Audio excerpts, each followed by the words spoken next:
عاقبۃ للمتقین والصلاۃ والسلام علی سید المرسلین اما بعد اعوذ باللہ من الشیطان الرجیم بسم اللہ الرحمن الرحیم لقد کان لکم فی رسول اللہ اسوۃ حسنہ آمنت باللہ صدق اللہ مولانا العظیم وصدق رسولہ النبی الامین المکین الکریم ونحن ولا ذلک لمن الشاہدین والشاکرین والحمد للہ رب العالمین۔ حضرات، بہت لمبی چوڑی بات کرنے کے لیے میں نہیں حاضر ہوا ہوں، مجھے آپ حضرات بارہا ہر جمعے میں سنتے رہتے ہیں۔ تو ہے اللہ کا اللہ ہے تیرا خواجہ،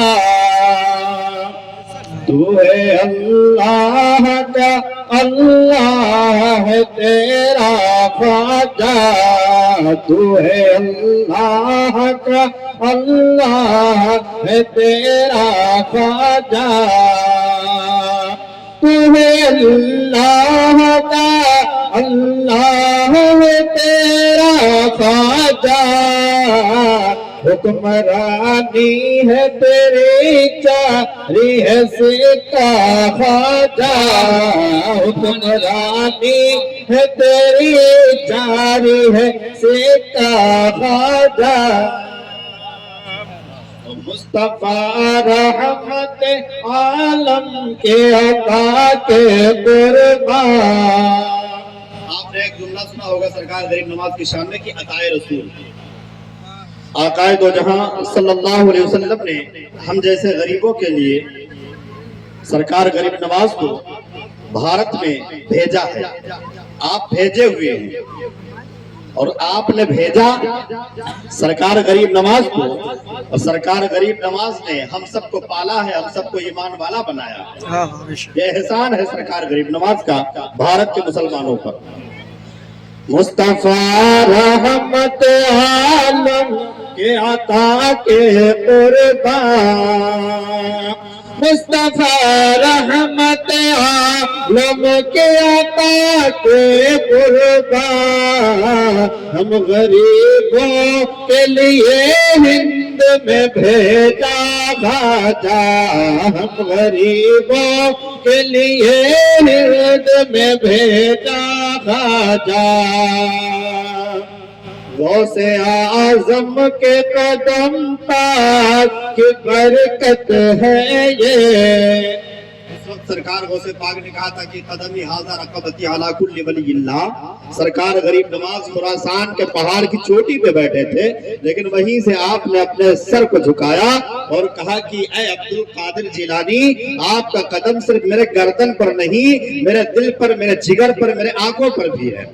غوث اعظم کے قدم پاک کی برکت ہے یہ، غوث اعظم کے قدم پاک کی برکت ہے یہ، حشر تک کے لیے ہے ہند کے راجہ خواجہ، حشر تک کے لیے ہے ہند کے راجہ خواجہ۔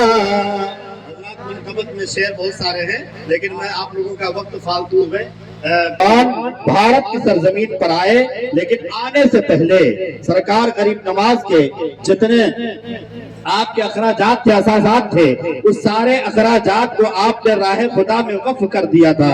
آپ کے پاس چکی تھی، آپ کے پاس انگور کا باغ تھا، لیکن راہ خدا میں آپ نے سب کچھ وقف کر دیا تھا، صرف اس لیے کہ اللہ اور اللہ کے رسول کے دین کے لیے، خدا کی وحدانیت کے لیے، مصطفیٰ کے رسالت کے لیے، تبلیغ کے لیے باہر نکلو، اشاعت دین کے لیے۔ میرے غریب نواز نے ساری دولت کو ٹھوکر مار دیا تھا، اور مار کر کے ہم جیسے لوگوں کے لیے، ہم جیسے نکموں کو راہ ہدایت دکھانے کے لیے میرے غریب نواز نے اپنے وطن کو چھوڑا تھا، اور ہندوستان میں آ کر کے راجہ پرتھوی راج کے سینے پہ چل کے اسلام کا جھنڈا بلند کیا تھا۔ واہ واہ، نعرے تکبیر، نعرے رسالت کو صرف ایک بزنس سمجھا تھا۔ حضرت تلخ بات کر رہا ہوں اور سچی بات کر رہا ہوں۔ پیری مریدی کو لوگوں نے ایک کھلونا اور ایک اپنے لیے ایک ذریعہ بنا لیا۔ کہ چلو ہم پیر صاحب سے مرید ہو جاتے ہیں. مرید ہونا اتنا آسان نہیں ہے. سرکار غریب نواز جب بغداد پہنچے، سرکار غوث پاک کی مسجد میں پہنچنے کے بعد 40 دن کا چلہ کیا میرے غریب نواز نے. 40 دن وہاں قیام فرمانے کے بعد ایک نوجوان آتے ہیں، آنے کے بعد کہتے ہیں کہ حضور اپنا مرید کر لیجئے. تو آپ نے کہا ابھی میں نے کسی کو مرید نہیں کیا ہے، جاؤ سوچیں گے تب بتائیں گے. چلے گئے. رات ہوئی، جب آپ محو خواب ہوتے ہیں تو کونین کے دولہا، شب اسرا کے دولہا، آمنہ کے لال احمد مصطفیٰ محمد مصطفیٰ صلی اللہ علیہ وسلم کی آمد ہوتی ہے. آقا تشریف لاتے ہیں خواب میں اور فرماتے ہیں کہ بیٹا معین الدین، کل کوئی نوجوان آیا تھا. کہا حضور آیا تھا. کہا وہ کل پھر آئے گا، اسے تم اپنا مرید کر لینا. جہاں تم جاؤ گے تمہارے ساتھ جائے گا اور تمہارے قدم سے قدم ملا کے، تمہارے کندھے سے کندھا ملا کے وہ تمہارا ساتھ دے گا. سرکار غریب نواز جب صبح ہوئی تو پھر وہ نوجوان آتے ہیں ان کے پاس اور کہتے ہیں کہ حضور کچھ آپ نے سوچا؟ آپ مسکراتے ہیں اور کہتے ہیں ہاں مرید ہو جاؤ. تو کہا کہ آپ نے کچھ سوچا؟ کہا میں نے بھی سوچا. جو خواب آپ نے دیکھا ہے وہی خواب میں نے بھی دیکھا ہے. نبی تشریف لائے اور کہہ رہے ہیں کہ جا میرا شہزادہ تیرے علاقے میں آیا ہے، میرے شہزادے کے ہاتھوں پہ بیعت ہو جا. میرے غریب نواز نے مرید کر لیا. جب مرید کر لیا تو پوچھا بیٹا تمہارا نام کیا ہے؟ کہا میرا نام قطب الدین ہے، پیار سے میری ماں مجھے بختیار کاکی کہا کرتی ہے. وہ حضرت خواجہ قطب الدین بختیار کاکی ہے، سب سے پہلے خلیفہ ہے میرے غریب نواز سرکار کے. سب سے پہلے خلیفہ، سب سے پہلے مرید ہیں حضرت خواجہ قطب الدین بختیار کاکی رحمت اللہ علیہ. اب ایک شمع جلائی ہے میرے غریب نواز نے اور اس شمع کی روشنی کا نام خواجہ قطب الدین بختیار کاکی ہے. خواجہ قطب الدین بختیار کاکی نے جو شمع روشن کی اس شمع کا نام سلطان الاولیاء محبوب الہی نظام الدین سرکار ہے اور انہوں نے جو چراغ روشن کیا اسی طریقے سے رفتہ رفتہ چراغ کو نو ملتی گئی اور چراغ روشن ہوتے رہے. یہ چراغ روشن ہوتے ہوتے ایک دن ایسا آیا کہ صفی پور کی سرزمین پر وہ چراغ اتنا روشن ہوا اور اسی روشنی کے تلے ہم سب ایمان کی خیرات پائے ہیں اور اپنے آپ کو مسلمان کہلا رہے ہیں. ہم سب پر اولیاء کرام کا احسان ہے، صدقہ ہے اولیاء کرام کا. اتقوا فراست المؤمنی فإنہ ینظر بنور اللہ. مومن کی حقیقت سے ڈرا کرو، مومن نور الہی سے دیکھا کرتا ہے. آج جلسے جلوس میں ہم نے واقعہ بیان کر دیا، کرامت بیان کر دیا، تمام ہمارے مقررین ہوتے ہیں سمجھانے کی کوشش کرتے ہیں، سمجھانے کی کوشش کرتے ہیں.